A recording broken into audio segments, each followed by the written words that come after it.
Hello friends, Victor here. In this video, I'm going to explain why I believe 2026 will still be a bull market, even with all the concerns investors are talking about today. These concerns include the possibility of an AI bubble, questions about whether AI companies can generate enough ROI from their massive AI investments, or US stocks looking expensive compared to their historical average, the upcoming US midterm election, which is typically one of the most volatile periods, and the risk that the Fed may cut rates less than expected in 2026 if inflation stays well above the 2% target.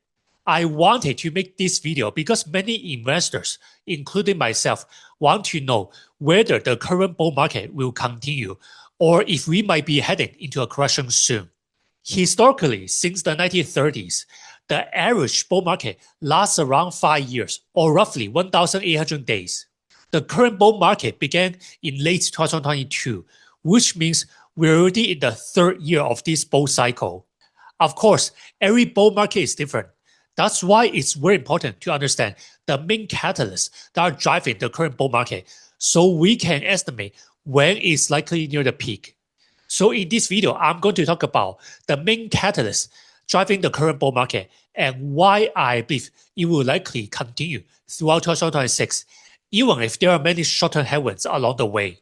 I will also share with you my growth investing strategies going forward. If you enjoyed this video, make sure to hit the like button, subscribe, and turn on notifications. I will continue making high-quality investing videos every week that will help you become a great investor. Each video usually takes me more than 30 hours to make, so if you'd like to support the channel, check out my Patreon in the video description below. Our goal is to help our members become multi-millionaires through intelligent investing. As a premium member, you'll be able to follow all my latest stock trades and portfolio rebalancing. You'll get access to my intrinsic valuation models for all the stocks I'm analyzing, so you know when a stock becomes undervalued, fairly valued, or overvalued. On top of that, you'll receive my latest stock ratings, exclusive premium content, and access to our Patreon-only Intelligent Investor Discord community. All the links to my Patreon blog and my X account are in the video description. Make sure to check them out. Before I explain why I believe 2026 will be another bull market, let's take a look at the biggest headwinds that could cause the market to correct or potentially enter a bear market. Of course, no one can predict the market accurately all the time, but it's important to understand these potential risks as we head into 2026. First, at the time of making this video, the market is still expecting 1 or 2 Fed rate cuts in 2026. If the US inflation remains high and stays sticky above the 2% target, the market could correct more because the Fed will have no choice but to pass rate cuts in the coming quarters. Second, the market is still concerned about a potential AI bubble. Hyperscalers such as Google, Microsoft, Amazon, Meta, and Oracle, along with major AI labs such as OpenAI, xAI, and Anthropic, have been spending hundreds of billions of dollars to build their AI data centers. The biggest concern is whether these AI companies will generate enough ROI from their massive AI investment, which is expected to grow even more over the next several years. If they don't earn enough ROI, many investors and perma-bears believe that the current AI boom may become an AI bubble. This will be the biggest risk for the market going forward.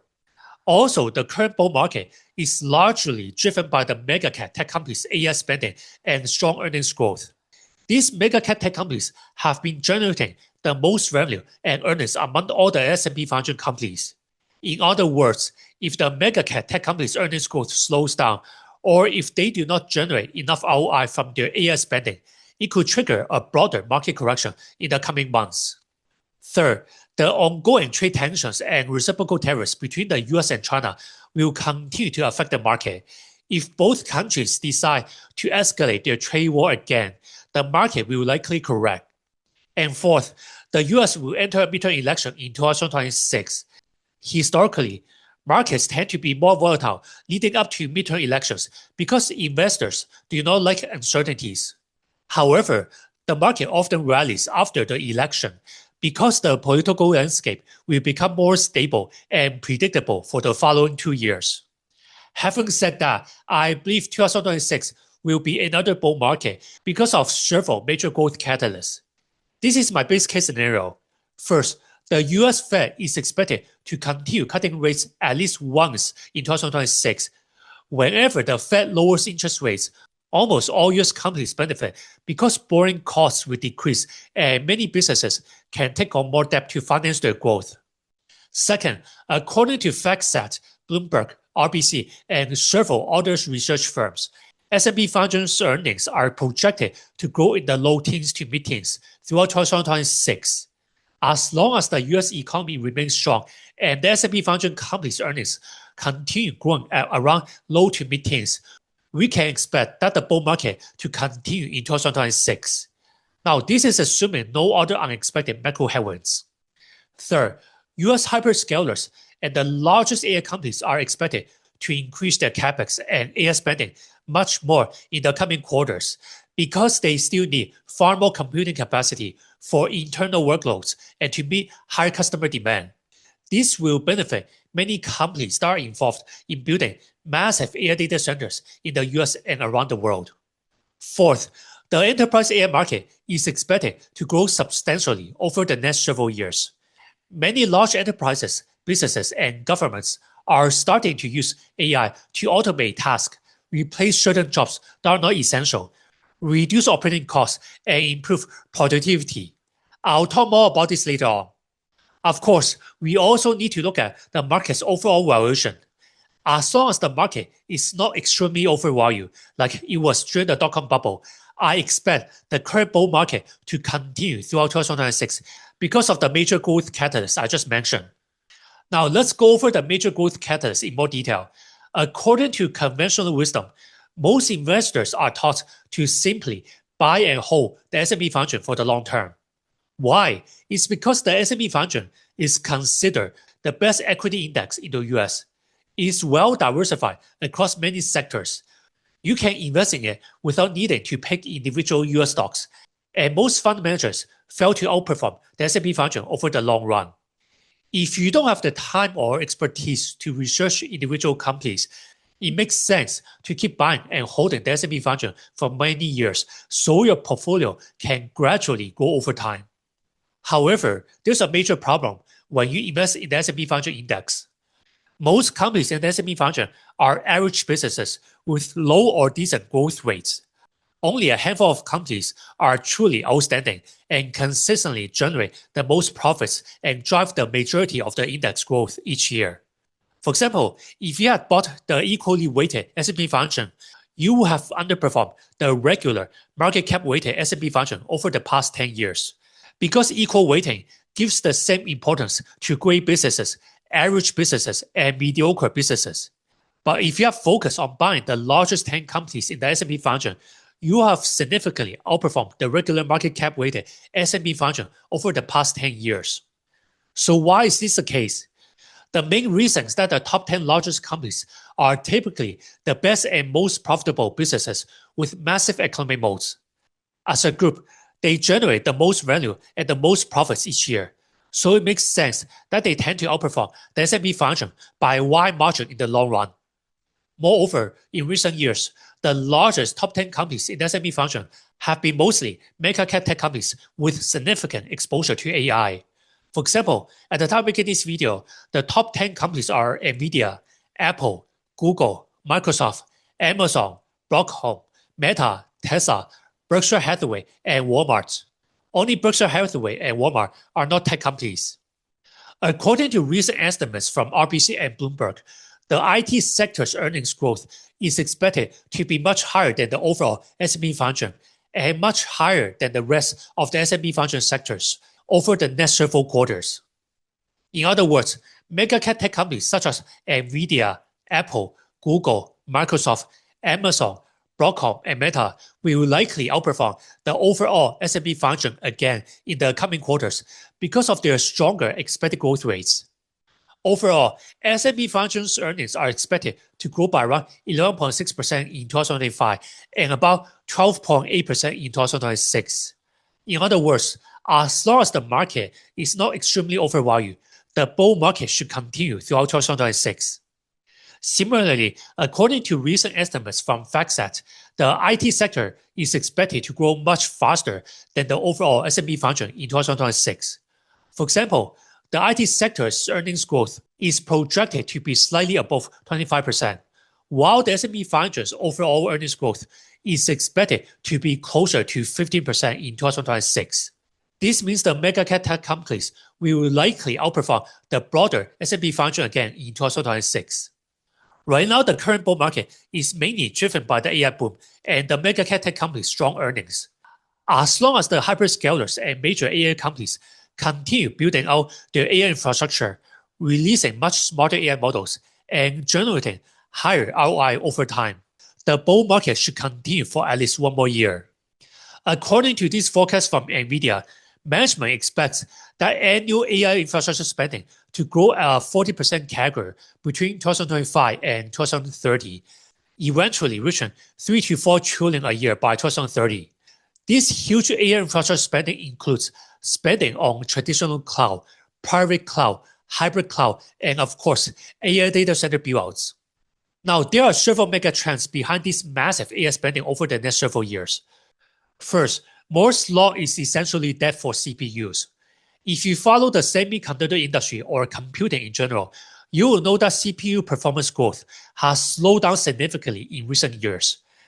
It has become extremely difficult to keep doubling the number of transistors on a microchip every 2 years, because shrinking transistors further is approaching fundamental physical limits.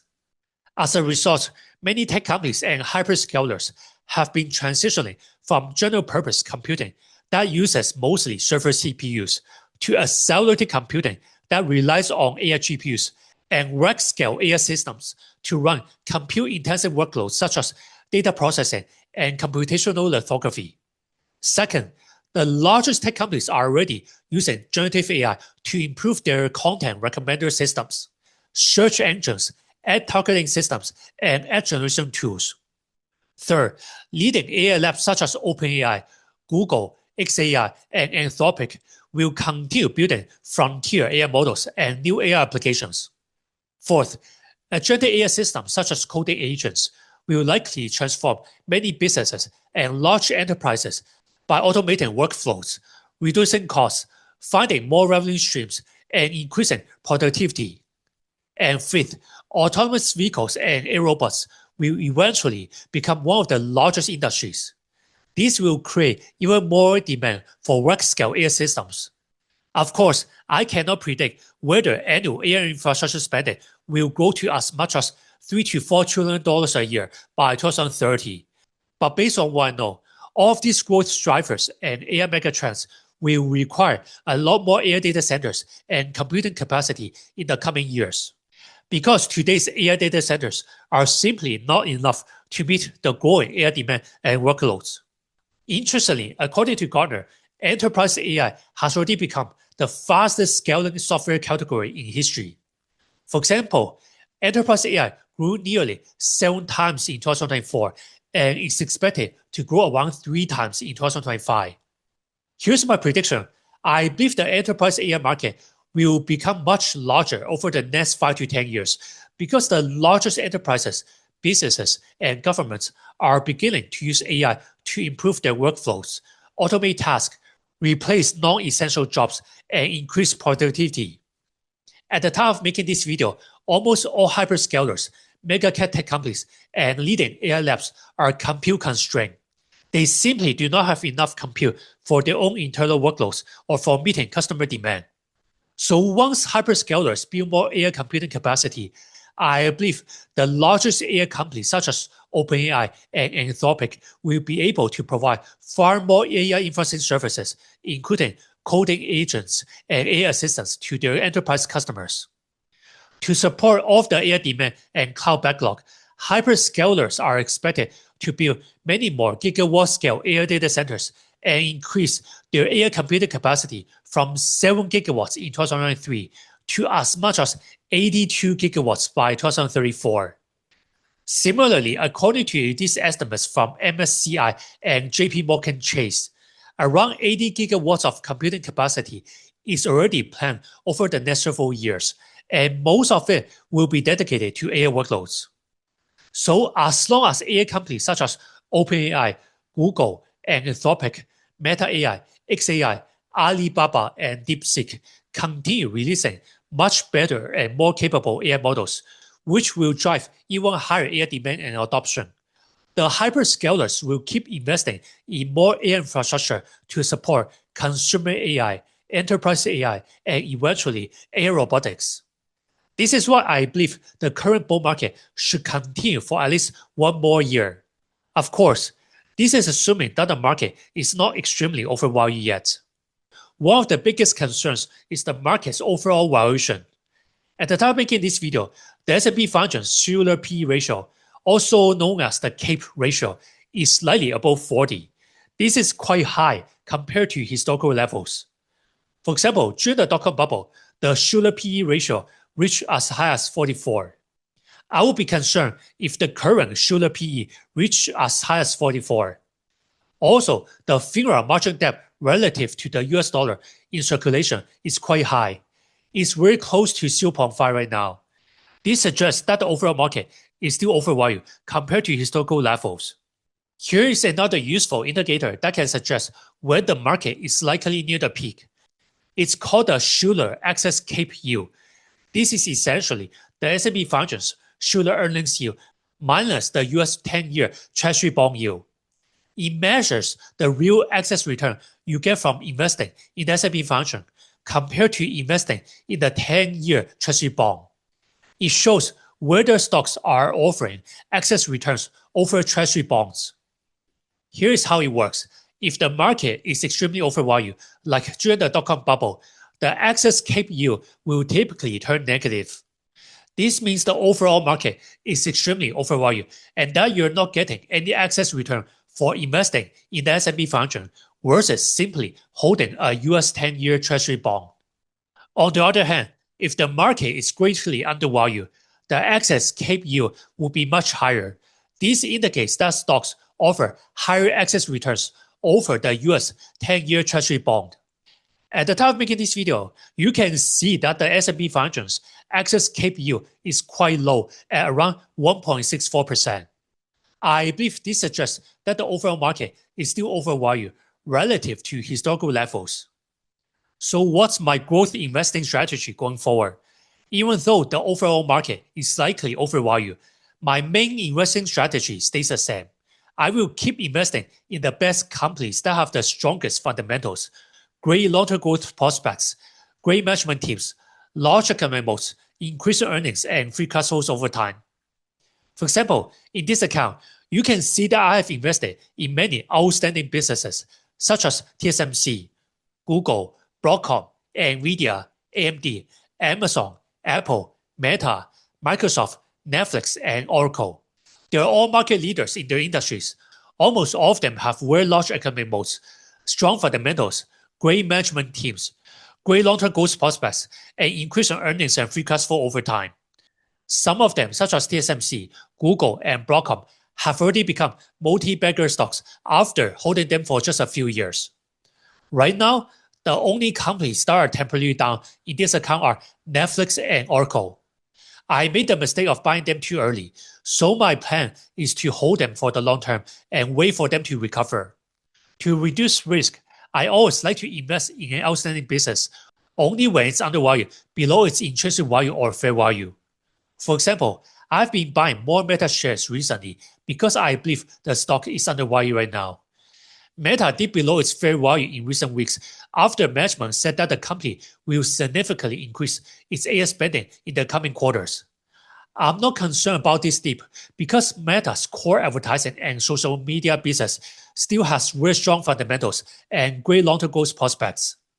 For example, according to this consensus revenue and EPS forecast, Meta's revenue and earnings are expected to grow at fairly high double-digit growth rates annually over the next several years. Meta will likely need to reduce spending in other areas like the metaverse business to support its AI infrastructure build-out over the next 5 years. If Mark Zuckerberg realizes that Meta is overspending on AI or not generating enough ROI, Meta can always scale back its AI capex later on, which will improve Meta's margins, free cash flow, and EPS growth. Now, everything I've shared here is just my opinion based on my own research and analysis. This content is for informational and educational purposes only. It's not financial advice. There are always risks in investing, so it's important to invest in what you know and not speculate. Always do your own research and thorough due diligence first before making any investment decisions. Thank you for watching and supporting our channel. This is Victor from the Intelligent Investor channel, and I will see you in the next video.